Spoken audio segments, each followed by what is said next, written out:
Kaulan to mga sa Thailand to ang Ligao City. Nagi ang kutayan tulay nindo sa tuburan. Magayon ang paggibo, mga pera pong budget kay ni sa city po yan or national government funded? City government yan. Bale, alos ko yan, 13 million lang yan. 13. Oo. Pero hamana, dating tulay yan. Dating tulay ang problema ko ito. May postisera room. Dito sa beach yung mga ragpa. Masasangga. Several times nagkaroon kami ng mga flood eh. Kaya ginimo may save lives and properties and make it safe. Hindi ba mo ito? Binibuhan mo si Bago.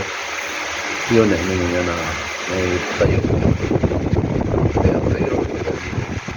Ito pa na ito. Kaya ng postisera room. So, ano yun, type ng pirang months construction? Abot man siguro mga 5 or 6 months. 5 or 6 months.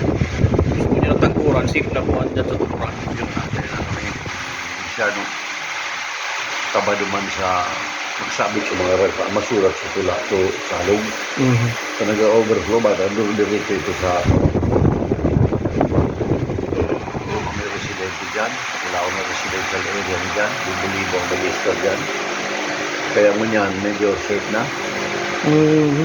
No po. So, kumbaga, ang project na yan tayo talaga prioritize kan city government. Pero yan sa ginaon ni Maray na prioridad. Pero ako nga nila kulaon ng project kasi 13 million lang naman. Ano?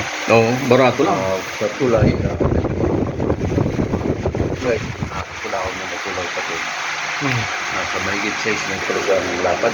Oo. 7 na. Ang lapad sa tulay. Kung sa DP, mahalo niyan tayo. Ang estimate.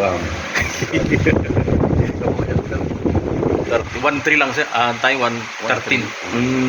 Opo.